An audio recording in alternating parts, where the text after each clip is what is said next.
Well, hello, this is Editing Erin Lucy, and I just wanted to let you know, since this is kind of a long video, I do have timestamps. The things I talk about in this video are my burnout and why it happened, how I got out of it, including some spiritual talk. And I also talk about my AI stance when it comes to my writing. I finally took a stance on that. And also then I talk about my book haul from vacation, which includes a lot of classics. And I talk about what I'm currently reading, and then finally I talk about my current work in progress. So the timestamps are below if you want to jump around. If not, just come along for the ride.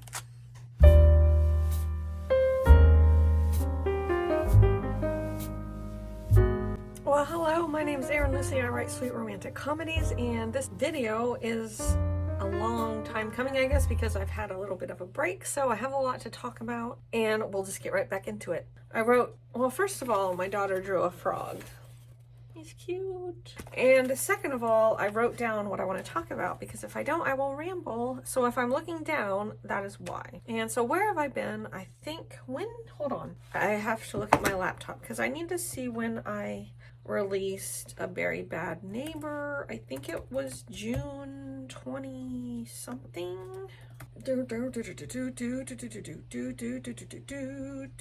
can't copyright me because no copyright strikes because you don't know what that song is. I do because it's in my head and it's stuck in my head. So yeah, I released it on June 17th, 2026, and I wanted to jump right into my next work in progress, and I was just unable to do that. I had no motivation. I wasn't even inspired, and I just struggled with that. Fast forward a month and a half, apparently, was how long I was burnt out, which isn't that bad in the grand scheme of things, because I've burnt myself out way worse than that before. Many times, actually. So I think it all kind of stemmed from, one, just not giving myself any breaks from writing, because to do this job, unfortunately, indie publishing, you pretty much have to go all the time. And if you take any time off, you actually do lose your momentum. And so, sometimes that is just the price for taking care of oneself. And so I decided to take care of myself and rest. My son graduated from high school and we moved him out of the house. He moved south. And so I think just I had a lot of things come up in my brain that I had to work through. Normal stuff, nothing strange, just like, I'm not an empty nester. I've still got 2 kids here, but you just start thinking things like, gosh, my kids are gonna move out and I'm gonna have more time to think, more time to myself. I don't really want more time to myself, or do I? Maybe I do. And so it's just this weird back and forth in the brain that takes energy to sort through. And so I think that's what was going on, and it was making it harder for me to focus my energy on writing. And also was just feeling like, so one of the things that had always motivated me to write was I wanted to be able to make enough money to help send my kids through college. And so without going into a lot of detail, he's not going to college right now, and I'm pretty happy about that, to be honest. Not because I don't want to pay, but because I feel like with AI taking over everything, apparently, is what we're being told, then what's the point of getting a college degree right now? You're getting $100,000 or more in debt, and you're going to have this degree and not be able to find a job that is going to be able to help you pay your debt back. I feel like he's making the wise decision. I'm not faulting anyone for going to community college for the first 2 years is wise, because then you save a lot of money, and then you're only paying for 2 years of a regular college. But there's a lot going on in the college world. Like, I think they've priced themselves out of relevance, because with the economy the way it is, and there's no promise now. Like, people that are even graduating in the STEM fields are not able to get jobs. So they were told, hey, do this degree that's going to guarantee you a job, and it's not happening. And a lot of people have been out of work for a long time, so it's just kind of ugly out there, I think. Anyway, but then it was like, well, if I'm not writing I am back. I had texted my son, actually, speak of the devil, and he texted me, we're back. And so I called him and he didn't answer. It's fine. I know we don't want to answer calls to our mother, but it's been 2 weeks since I talked to him, and I kind of wanted to talk to him a little bit. Anyway, so he may call back here. I don't know. And also, so during this time period, I realized I had my priorities out of whack. So when you're a mother it's natural that your kids become your first priority, but it doesn't really, probably shouldn't, no, it shouldn't be that way. So my first priority should have been my spiritual walk with Jesus, and I was not making that a priority because I was finding my joy in my children, which is natural, obviously, but in hindsight, I kind of wish that I had spent more time reading my Bible. Not that I was like totally falling away or anything, but I was on the verge, I think, and that's kind of scary because I was putting so much focus on my kids and on my writing and thinking like my writing was going to be the savior that was going to, you know, make my life comfortable and secure. And when my son moved out, I just had like this slap in the face. I don't know why, maybe some people aren't like this, but I just take it as God's mercy or his blessing on my life, to where I can quickly see the end state of whether something is going to be ultimately eternally fulfilling or not. And I can't explain why I can see that, I just can. So I had that view, like I saw my writing, and for a moment I just saw that without God it's meaningless. The writing is just, it totally means nothing if I don't have God in my life and if I don't have God in the forefront of my mind. So I'm trying to find a new motivation for writing. One is as far as my business goes, I hadn't been praying because honestly, I was discouraged, I think, when it comes down to it, because it was kind of like, well, God, I pray to you and you never answer my prayers. It's kind of what I was feeling like. But then again, like, I just stopped praying, and so of course he wasn't answering my prayers because I wasn't praying. I'm having to try to get back into the groove of praying, even though it seems like I'm talking to myself sometimes. Sometimes I've found that when you feel distant from God, the thing that you need to do is you just need to follow what he prescribes in the Bible, whether it makes sense to you or not. So, one, to love God above everything with your heart, mind, and soul. I'm not quoting properly. And then to love others as yourself. He tells us to love him first. And if even I go through a period of life where I don't know exactly what that means, I can still strive for it. And then he commands us to pray as well. Even if sometimes I feel like I'm just praying into the void, he tells us to do it. Sometimes the act of obedience of just doing what God wants us to do, then our heart ends up in the right place after practicing those things that he asks us to do. So, but I'm still a work in progress. I currently am going through the book of Isaiah because I've read the Bible multiple times, but I've always kind of gotten stuck on Isaiah because it's pretty dense and I just didn't, it didn't speak to me. I'm going through it and I'm taking the time. Let's see, I have a Bible tracker where I'm crossing off all the days that I read my Bible. So I will probably be through Isaiah. Actually, it's going to take me about two months because I'm doing a chapter a night and I'm doing trying to do a deep reading as much as I know how. If I had some physical commentaries, I would read. Kind of what I want to do is, like, every time I read the Bible, maybe choose a different commentary. That way I'm going to get different insights every time I read it. But right now I'm using a site. Well, I use Got Questions a lot, and that's a site, just a Christian apologetics site. And then I use the Bible Ref app because you can pull up your scripture, and then at the bottom there's a little explanation of what the scripture means more deeply. Those are the two my trustworthy sources. Although I need to look into Bible Ref a little better to make sure it is a trustworthy source. I think it is. That's one thing something I'm careful about is you can't just, I mean, you can, but you have to be really careful if you just look up a scripture and if you let AI do it. I tried not to read what the AI gives me, what Google brings up. My voice is weird. I'm sorry. It has this weird, it's like kind of hoarse.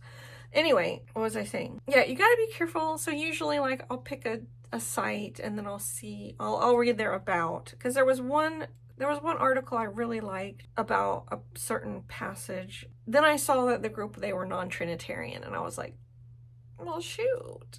I thought it was really insightful, this article, but I don't feel like being non-Trinitarian is very insightful. So I don't know, it's hard. You got to sort through everything and make sure you're getting good advice.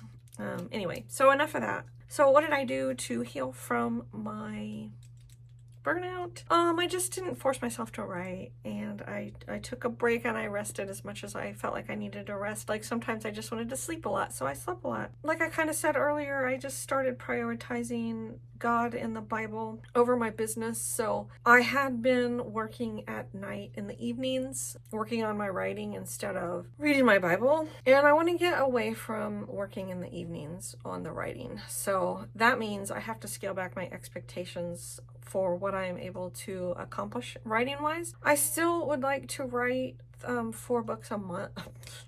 a month. 4 books a year, because I feel like in order to maintain that momentum in indie publishing or publishing in general, it is important that you publish that frequently. But it was hard for me because I feel like I can be a workaholic. And so I think this time period of about 6 weeks was me forcing myself not to work, just to kind of detox myself, because I will notice that sometimes I'll get myself like all revved up and real excited about, I'll give myself a bunch of work to do, and it'll motivate me and make me feel excited. But then I kind of will burn out and that wears off, and then I'll go through rinse repeat rather than coming up with a schedule that I can maintain day after day. Because let's be honest, I have a little bit of an addictive personality, and kind of doing the same thing day after day makes me, you don't get those spikes of adrenaline or dopamine or whatever. It means that you're even keeled and level. And my brain sometimes, a lot of times, has been wanting to reject that level, steady state. But that's where I need to be. But that goes back to getting my priorities on track, because I feel like the more I've been reading my Bible and stuff and getting closer to God, and I've been listening to a certain podcast, I can't remember the name of her, but it's making me want just naturally to feel more level and not wanting to like eat sweets as much, believe it or not. I think because I'm feeding my spirit, and so my spirit feels more calm, and I'm not trying to mask that empty feeling with ice cream and cookies and working too hard and believing that my books are gonna, I don't know, somehow make my life all wonderful at some point in my life, whatever, because they won't. And I also, during this time, like, I've been wrestling with AI and how I should use it in my process, if at all. And I've been reluctant to make any statements on it because what was I saying? Because I just wasn't sure, like, whether I wanted to totally say, oh, AI bad. And I don't think it is. I think ultimately it is just a tool, but I think it will be used for a lot of bad, but I don't know that just totally avoiding it that solves the problem, because if good people aren't using it, then the bad people get to do all the bad stuff that they want to do.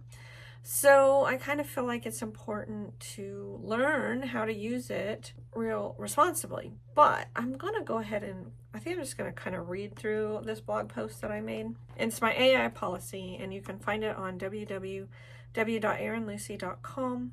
To start off, I'll say I am in IT. So yeah, I use AI in my job, and I use it in a side project where we're very obviously telling people that we're using AI, and we're not trying to do a smoke and mirrors thing and be like, hey, I wrote this myself when I didn't. So anyway, I'm just going to read this, hopefully not like monotone so you don't get bored, but I say, like most authors, I've been forced to reckon with AI, specifically large language models like ChatGPT, Claude, and Gemini. My journey with these tools have gone from interest to fear to research and development to understanding. So then I kind of have subtitles for each of those categories. And so under interest, I say many years ago while listening to writing blogs, I heard that AI would soon shake up the publishing world. I was interested to see how intelligent AI actually was, and also a little apprehensive about how it was going to change how humans make art. So then I kind of moved into the fear, where at first I was blown away by AI tools. Computers that can talk back, cool. I had several existential crises, afraid that LLMs were going to replace me as a writer. As a software developer for the past 25 years and a writer with 30 years of experience, LLMs were two worlds colliding. How could I not pay attention? So then I went into the R&D phase. So in this research and development phase, I learned how LLMs could fit into my process or not.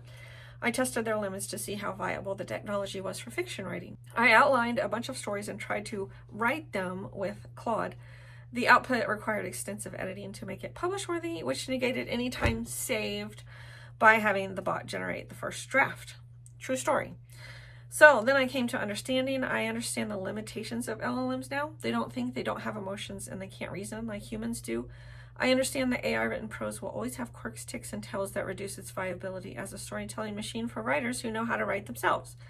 I've also come to understand that AI is a tool and each writer can choose how they use it or whether they use it at all. I sometimes use LLMs for research assistance, brainstorming, proofreading, and marketing copy, which I heavily edit. I don't find even that the marketing copy is that great. It needs a lot of editing, or else all the marketing copy in the world is going to start sounding alike. So a lot of times it'll just give me a seed idea and then I'll write my own. Anyway, I'm not opposed to using image generators for social media and marketing. Basically because I was never paying anyone for those services anyway. And I do pay for the services to be able to generate AI images. That's my money that I'm putting on the line for that. So anyway, I do not use AI to generate my prose. During my research and development phase, I started a few stories with the help of LLMs. The generated prose required extensive rewrites, so I abandoned the process. However, a few of my published books contained very small sections of heavily edited AI-generated prose. The percentage is infinitesimally small. Again, true story. I was kind of like playing with the AI, the LLM, and I got the start of a story that I then heavily edited to make it like I wanted. And then I realized, why am I doing this? Why am I not just writing it myself? However, Amazon does require authors to state their AI use. And because I don't want to, I want to follow their terms of service. So out of the utmost caution, there's a box that you can check that says small portions of this are AI that are heavily edited, essentially. So that's just to tell you, like if Amazon ever says, hey, we're going to tell everyone in the world what these authors said when they did their AI disclosure. If you see a few of my books that have a little bit of an AI input, that's why, because I just wanted to be very honest. Then I have a subheading where I say where I'm going from here. And I say, Erin Lucy is me. I write my prose. I write my books, and that's the end of it. Where we're headed, some authors are all in on AI. I follow them simply to see where the industry is going. As for me, I find that tinkering with AI often wastes my time. I guess when it comes to making my art, I'm a Luddite, I don't know how to pronounce it, who likes to keep it simple, stupid. Also, true story. Like, I don't even use Scrivener because it's too much for my brain. When I write, my brain needs to be very clear of clutter. And Scrivener, there's too much going on. I can't stand it. And then the other thing, as far as how the AI wastes my time, and I think a lot of people are going to fall into this trap, is that it definitely will like hit your dopamine receptors really hard. And you'll be working and you'll be thinking, oh, I'm making so much progress. This is really good. This story is really good. And then you'll go to it the next day and you'll be like, you know what? This really sucked and I wasted all my time. And honestly, I went through that probably more times than I ought to have before I realized, oh, so something's going on here. Like, this machine is making me feel like I'm more productive than I am. So I finally said, no, I just put a stop to that. I'm like, I'm done with this cycle. I'm not going through this cycle anymore. I'm just going to admit that I am quicker without it. That's why I say tinkering with it will waste my time, because I'll be really excited about a story. It'll help me get really excited about the story. And then I'll want to write the story. But then when I write the story, if I try to write it with AI, it takes forever to edit. And honestly, it saves zero time on the writing. Absolutely zero. Like none. I don't understand how authors are saying they're like getting a big productivity boost and they're putting books and books out on Amazon that are AI written. I don't understand that, because I tried. I give it the honest college try. Is that how you say it? And it's just no. I'm done. Back to my article. I have nothing against creatives who use AI for whatever reason. I'm not here to judge people, and honestly, I want to just stay in my own lane. However, I don't like it when creatives don't disclose their use, which is why I'm disclosing mine. It bothers me that there are people that are using a lot of AI and that authors think that, and that the readers think that the author actually wrote it. That just gives me an ick feeling. Maybe I'm overthinking this, because some people are like, well, it matters if it's a good story. If you gave the reader a good story, it doesn't matter how it was created. And I thought about this in my head, and I rolled it around in there, and I was like, I just feel ick, because it's not like I used a typewriter. Like, a typewriter doesn't actually write the story for you, nor does a word processor. Yes, it is a tool, but there's more going, I don't know. I'll leave it at that. It's different than a typewriter or a word processor. There's just a big difference there. Sorry I'm not more eloquent when I'm speaking about this, but the final thing I say in my little blog post is I have more philosophical thoughts about how LLMs might negatively affect literacy, but I'll keep those to myself for now. Until then, back to writing. I am watching, especially I've followed a lot of people on Substack that are pushing back against LLMs and kind of saying, we're going to lose our humanity if we just let this thing think for us and write for us. And I have to say that I totally agree with that. And I also have to say that I find that you are what you eat is the whole thing. And even in like Christian thought, what you consume is what you become. So if I am day after day after day consuming AI generated content, I become someone who writes like AI and sounds like AI. So you'll see here, as I'm about to talk about something else, that I am purposefully being more thoughtful about the books and the media that I'm consuming, because while I say, again, I don't hate AI, and I think there may be good uses for it, and I do, well, I mean, what can I say? Like, I'm working on a thing that uses AI, okay? So, but I want us to be honest about it. I want us to be able to talk about, hey, I used AI. AI was my ghostwriter. I don't know. We went on vacation in July. Oh, kitty, she's all comfortable, and I have to get her up. I have to move her. And I had that book haul. So hold on, I'm going to get my books, and I'm going to show you what I got. When I say haul, I mean it. So I'm being serious here. Don't think I'm joking. In no order. Here's what I got. In terms of quality, I got Pride and Prejudice, because I've never read this, and it's hardbound, and it's very lovely, and it's got sprayed edges. So I want to start developing a library in my home where I've got access to classics whenever I want them. I did get the Iliad because I have an English degree, and past me cared really a lot about grades and wanted to get good grades and knew how to get good grades, even though she didn't actually read a lot of her assigned reading. I don't know if we were told to read all of the Iliad, maybe. Did I read it all? No. But I like this. Who translated this? So Samuel Butler, 1835 through 902, one of the finest English writers of the late Victorian era, is remembered for his translations of the Iliad and the Odyssey. So I feel good about that, because I've heard that the version of the Odyssey that they used for the movie was not a good translation. So this is an older one that makes me feel better, because it's before all of the identity politics and things and all that. But I like this because it's in like paragraph format. It's not like in lyric poetry format. So it reads more like, a regular book. And so I think that will help my brain get into, like, I'm reading for enjoyment, not I'm reading this for an assignment for some class that I want to get an A in. And I don't really care if I learn the subject. I just want my A. Kids, don't be like me. Okay, and this one, because it goes with this one. I'm thinking did I get this one at Books A Million too? Where did no, I went to a bookstore. This I got we went to Grand Haven, Michigan, and it's actually an independent bookstore that has multiple locations. And it was a really big bookstore, and it was nice. And they had these.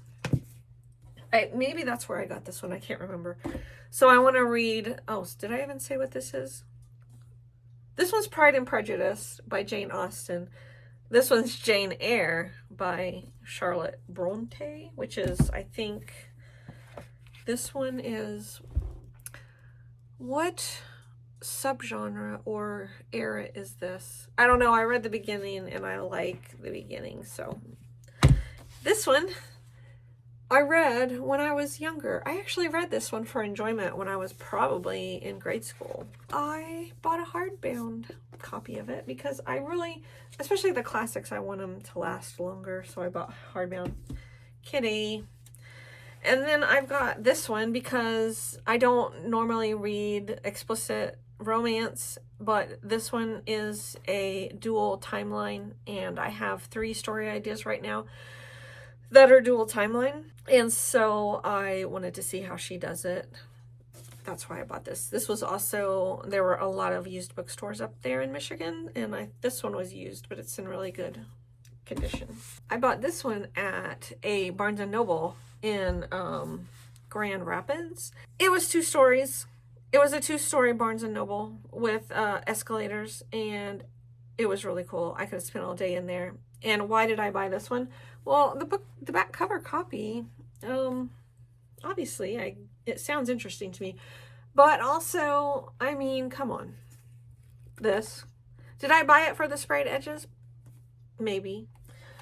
And this one, I don't have a clue what this is. However, it's like sunken treasure and ancient sorcery and one woman's quest to save her lover and her village by using ancient art of, I don't know. I mean, should I be reading like stuff about magic and stuff? But I'm going to give this a read and I will let you know, like, especially do I feel like this is appropriate for Christian readers. So I'm going to take one for the team.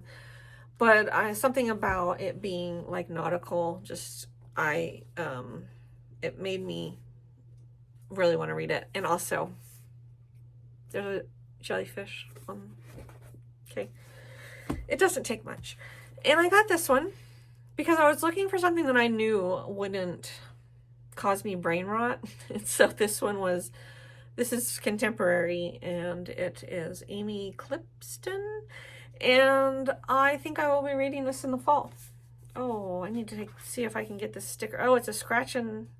It's supposed to be a scratch and sniff. It smells like a new book. It doesn't smell like apples or anything. So probably my fall does not start until October. I don't know about everyone else. Theirs seems to start in September, but no. September is still summer to me. Okay, so I did not get this book on vacation, and this stuff is really weird. This is some really weird stuff, okay? This is not for the faint of heart. I do think we're in the end times as is described in Revelation. I don't know how close to the end, whatever. But all this alien disclosure stuff, I don't trust at all. And I really don't want to have to talk about weird stuff like aliens. But like my government officials are talking about aliens, and so there may come a time in the near future where we all have to wrestle with this. And this talks about their origins, and it's not benign. I don't feel like the aliens are actual aliens, especially because they're interdimensional. And just so you know, if you haven't read the Bible, like, there are passages in the Bible where angels, good angels can take human form and be walking among you, and you don't even know who they are, or that they are angels.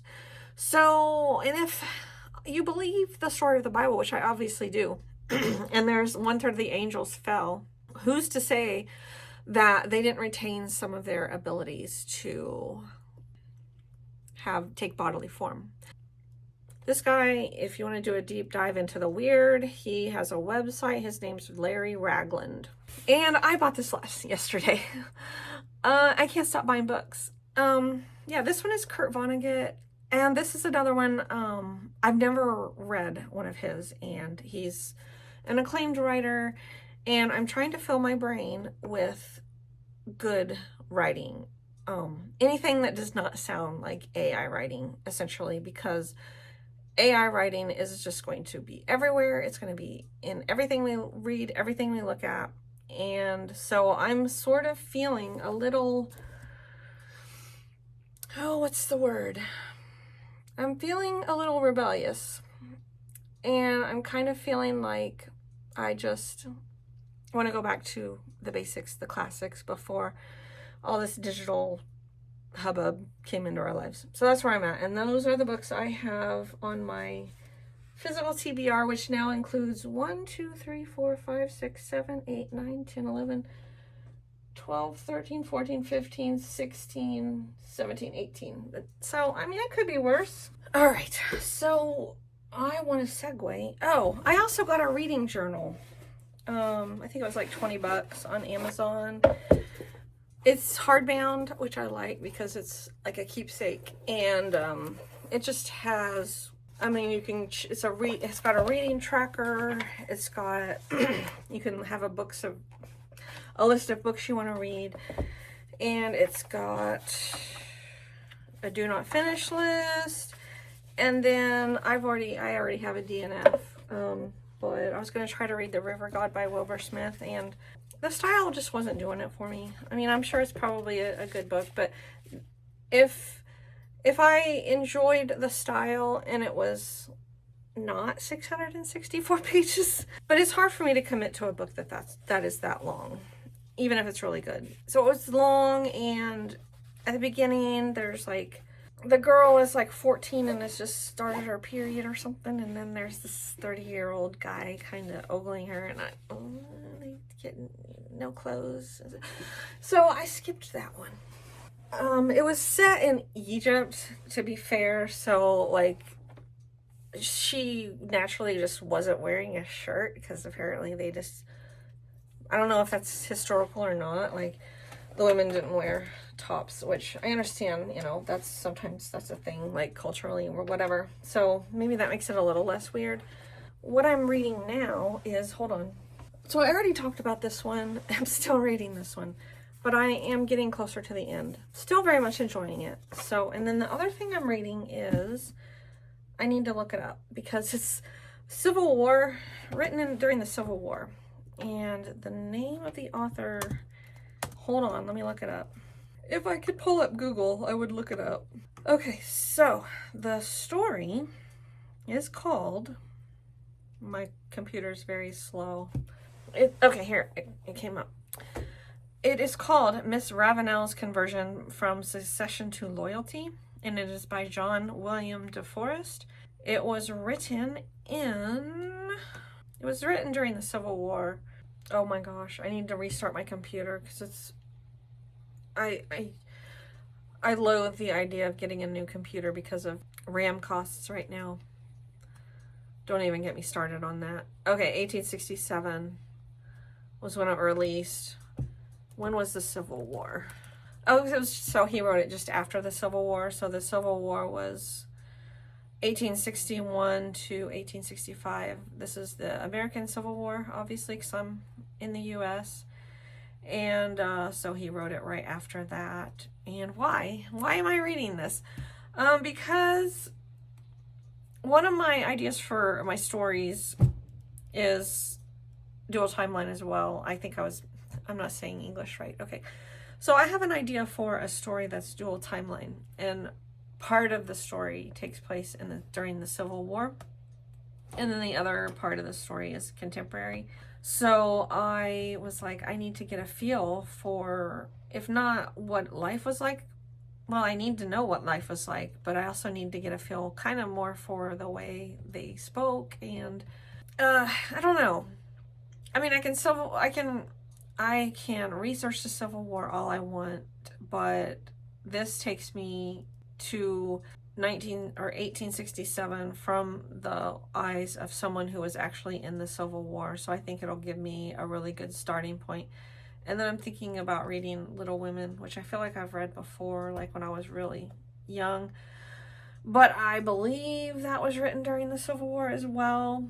And I don't feel like I'm going to go into like the history a lot, so I don't think I'm going to have to do tons of research for it, but I want to do some because I have no clue. It's been a long time since I've read any books that were written before.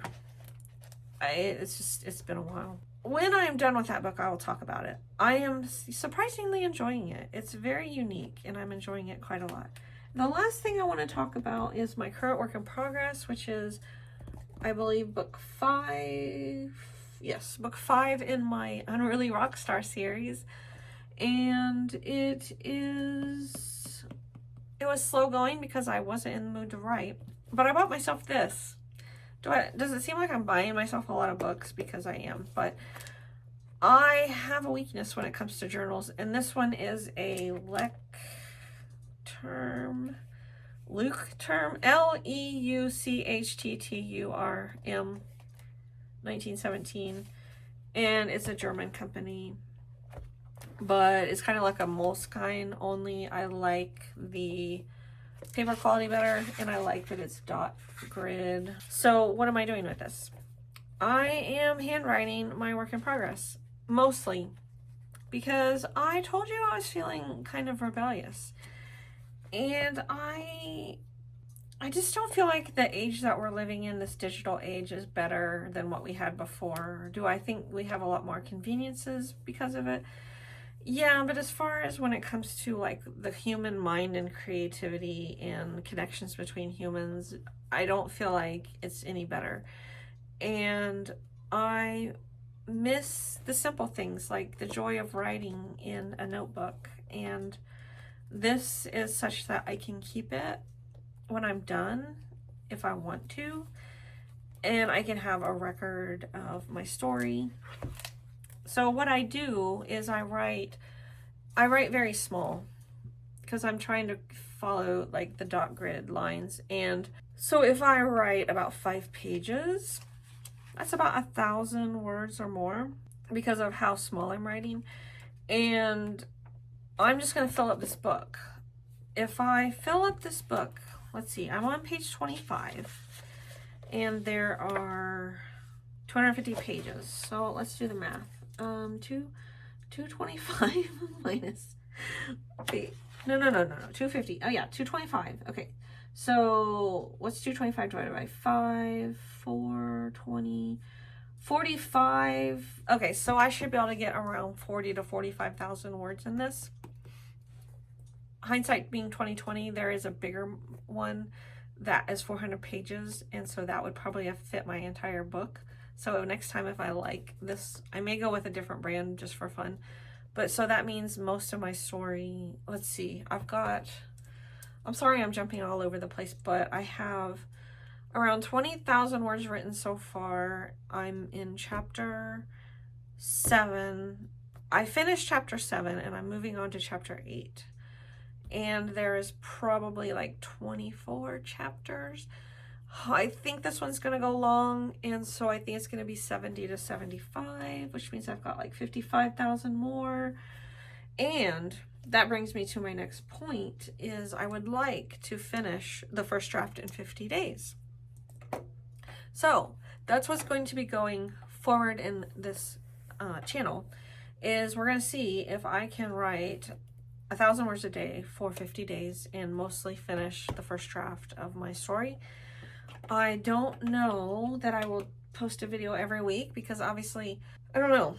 Hopefully I don't get burnt out again, because if I get burnt out again, that's when I tend to withdraw from social media. I just can't handle it. I needed a break, but I do want to take you along as I write this story.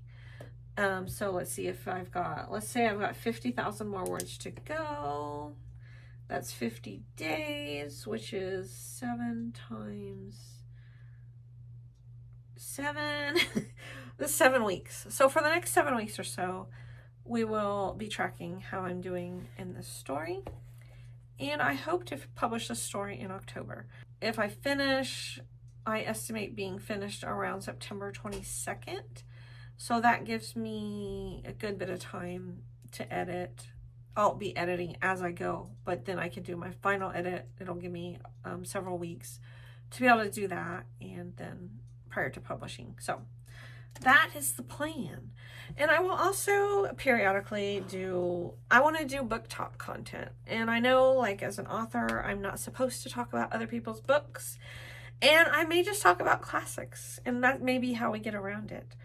But I just can't be told not to talk about books. Like, I'm a writer who loves books, and then I'm not supposed to talk about books. Like, I'm supposed to keep my mouth shut about every last opinion I have about books. I'm just not okay with that. So yeah, we're going to talk about it some here. I'm not going to, essentially, I'm not going to talk about any books that I don't like, except for that one I just talked about with Wilbur Smith. But that book was written a long time ago, and he's no longer with us. So it's also not my genre. So in those cases, I probably will give you my real hot takes. But like, if it was a sweet romance author, I wouldn't be like, this sucks because of XYZ. I'm not going to do that because that is kind of tacky. Anyway, this video is getting really long and I need to edit it. So we're going to say goodbye. And thank you if you made it this far. Thank you if you made it this far. And thank you if you came back after my hiatus to check out what I have going on. Hopefully in the coming weeks, there will be a lot of progress made, and I will take you along with me. So once again, my name is Erin Lucy. I'm the author of several sweet romantic comedies, and you can find them on Amazon, and that's all I have for now. Thanks so much for watching, and I will talk to you later. Bye.